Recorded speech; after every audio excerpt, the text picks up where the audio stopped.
Olá pessoal, tudo bem? Eu sou a Stephanie e hoje eu tô aqui pra gente conversar um pouquinho sobre o Dia Mundial da Conscientização do Autismo e hoje eu vou contar um pouco da nossa história pra vocês. Bom, por aqui, antes do autismo, veio muitas coisas antes, inclusive a prematuridade, uma das coisas que eu nunca ouvi falar antes na minha vida e que quando eu vi com meu filho, com meus próprios olhos, daquela maneira e foi completamente assustador.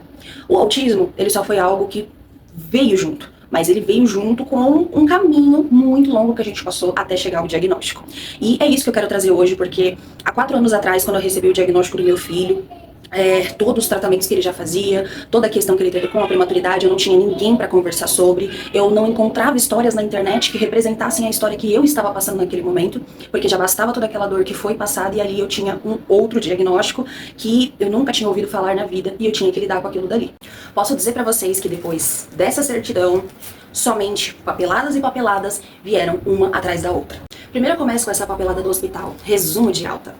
40 dias de internação, prematuro, nasceu de 32 semanas, com 1,280 kg, 37,5 centímetros, teve diversas intercorrências dentro do hospital, teve que fazer diversos tipos de exame e conseguiu sair com 1,9 kg. Esse é um dos raios-x que ele fez pós o pique, até que dá pra ver por aqui, ó, onde ele vem e passa até aqui. 14/1/2020, dá até saudade. Ah, então ele foi pra casa super bem, sem sequelas e deu tudo certo? Calma aí. Não é bem assim que funciona. Nenhum prematuro vai tranquilamente para casa. Os prematuros, eles têm ali até os seus 2 anos, uma idade corrigida, então tudo com o Victor era um peso bem menor, era um peso de praticamente 2 meses antes, então se ele tinha 7 meses, era considerado 5 meses, e assim por diante. E a gente tinha que rever toda a linha de desenvolvimento dele. Então depois que ele saiu do hospital, foi o Melhor em Casa, que é algo que tem pelo SUS, muito bom, eles conseguiam me dar um suporte, iam até a minha casa, enfermeiros, para examinar o bebê, porque eles querem ver, né, se aquele bebê tão pequeno, tão frágil, que saiu com anemia do hospital, como acontece com a grande parte dos prematuros, se ele realmente estava preparado, e o local também. Depois, fomos para o CER. O CER é o Centro Especializado em Reabilitação, é aqui de São Paulo, e foi o que deu suporte pra gente após ter saído da UTI. Então, primeiro eu comecei a passar com ele, a cada 15 dias, a cada 1 mês, por exemplo, e aí foi diminuindo, até a ser a cada semana, quando eles começaram a ver que havia algumas coisas que ele não estava conseguindo chegar no desenvolvimento dele. Será que ele tem algum problema de surdez? Fizemos o BERA, um exame auditivo muito bem detalhado. Diagnóstico por imagem, tomografia e logo depois também ressonância magnética do crânio, que era para ver mais a fundo se tinha ficado alguma sequela, porque ele teve hemorragia intracraniana dentro da UTI e nenhum dos exames. Todos os exames foram descartados para qualquer outro tipo de ou deficiência ou alguma doença. Gente, esse papelzinho aqui eu tenho orgulho dele, que eu que escrevi. E aí que eu escrevi todos os sintomas que eu via no meu filho, que eu via assim de diferente. Ele realmente começou a demonstrar algumas coisas diferentes após 1 ano dele, mais ou menos ali por 1 ano e 3 meses, quando a gente conseguiu observar algumas coisas. No caso do Victor, ele apresentou todas as características do autismo. Então hoje em dia a gente vê, né, que é toda aquela discussão, mas criança é criança tem o seu tempo, é isso ou é aquilo. Não, a gente tá falando sobre desenvolvimento, a gente tá falando sobre aquela linha de desenvolvimento, que até 1 ano, por exemplo, a criança tem que falar ali 2 palavrinhas, por exemplo, até 2 anos, formar ali frases, esse tipo de coisa. Além do desenvolvimento físico e assim por diante. Desenvolvimento físico, ele sempre foi ok, maravilhoso. Sempre foi até antes do tempo. A questão que a gente foi observando foi a comportamental dele. Também detalhando aqui pra vocês. Além de tudo isso que eu já tinha passado, nessa época eu estava passando por uma depressão. Geneticista, fez cariótipo, fez alguns exames ali genéticos que também nunca foi achado nada. O Victor realmente não tem nenhuma comorbidade, pelo menos até o ponto que nós procuramos.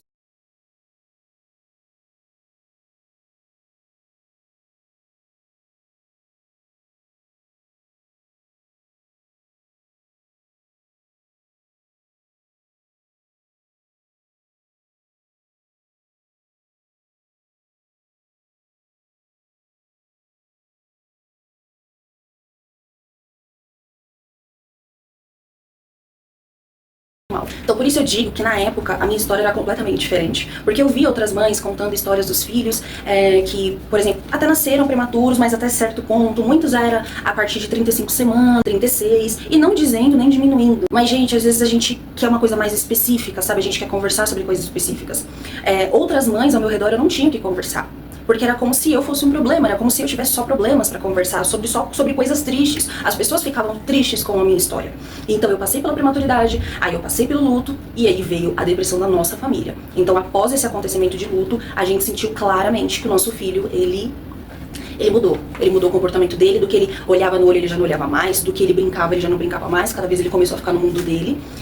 A gente chamava pelo nome, ele não atendia, e aí começou a vir tudo isso, toda essa sequência de características, sintomas que ele começou a apresentar. A gente nunca ouviu falar sobre autismo, sendo bem sincera, não fazia parte da nossa família, não fazia parte do nosso convívio familiar, a gente sempre foi super capacitista, já veio da carga da nossa família junto, então não era nem por mal a situação, não era nem por maldade às vezes que eu fazia, ou alguma palavra que eu dizia, mas era algo comum para nós. Então a partir desse momento, começou a mudar quando o Victor chegou lá por 1 ano e 4 meses, que foi quando fonoaudióloga, TO do SER veio conversar comigo sobre ele poder ter autismo. E aí a nossa vida mudou para todo sempre. E 1 ano depois, tivemos o primeiro diagnóstico pago. Esse daqui é um recebível, gente. Dia 28/3/2022, há 4 anos atrás, a gente recebia esse diagnóstico do Victor, que foi esse daqui.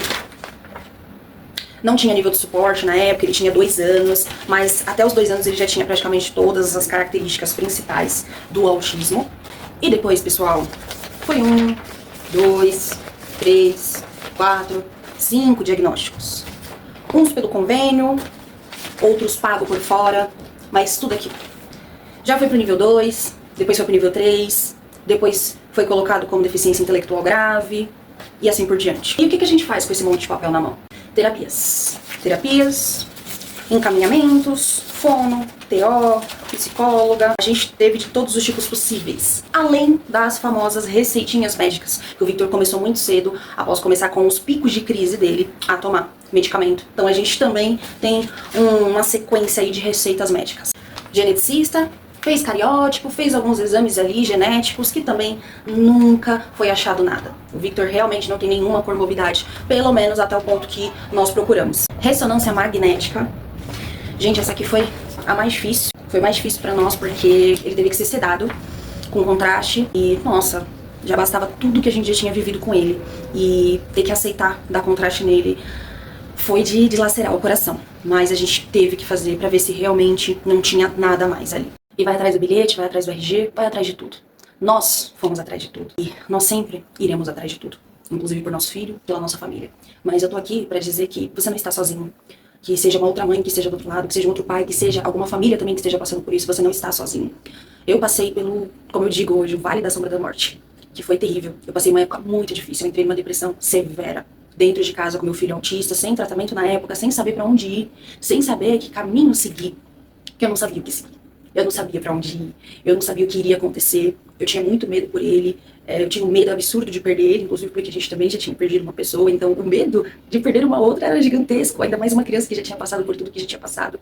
Por isso que ele é o nosso guerreiro, ele dá força pra gente, e eu quero que ele dê essa força pra vocês também, porque independente de tudo, ele tá aqui sorrindo, ele tem as dificuldades dele, sim. Talvez eu gostaria que ele não tivesse o autismo, talvez sim. Mas que diferença vai fazer agora? Porque nessa vida, ele veio assim e ele vai continuar assim, ele vai ser assim o resto da vida dele. Por isso que eu acho que o autismo é muito mais sobre compreender. A gente precisa compreender, a gente precisa ter essa aceitação para depois a gente seguir os próximos passos. Porque só assim, para você conseguir respirar fundo e ir. Hoje tem dores que a gente nunca vai conseguir retirar. E tem dores que continuam e persistem. Mas eu não tô sozinha. E eu sei que vocês também não estão sozinhos. E a vida é sobre isso. A gente precisa compartilhar essas coisas também, que são as nossas dores, que são as dificuldades do que a gente passou, porque acho que Deus nunca dá em vão situações para qual a gente está passando. Hoje, o meu filho ele tem 6 anos. E há 6 anos atrás ele vinha ao mundo. Ele veio ao mundo, ele teve que nascer num parto prematuro porque ele estava com sofrimento fetal. Eu tive uma pré-eclâmpsia muito grave, minha pressão chegou a 21 por pouco, eu quase morri. O médico falou que eu tinha chance de morrer ou do Victor morrer, teve que ser um parto de emergência. E eu passei muito mal, foi terrível, assim, eu fiquei alguns dias internado também. Estava com dilatação, com 6 meses, e nós sobrevivemos. Antes eu não conseguia entender direito, mas hoje eu entendo, nós sobrevivemos e a gente está aqui para mostrar alguma coisa. A gente está aqui para levar alguma coisa boa. Eu não quero que seja ruim, eu quero que seja uma coisa boa. E hoje, nesse dia da conscientização, eu quero que Deus abençoe a todos. Deus abençoe a todos que estão passando pela mesma caminhada, que estão recebendo o diagnóstico.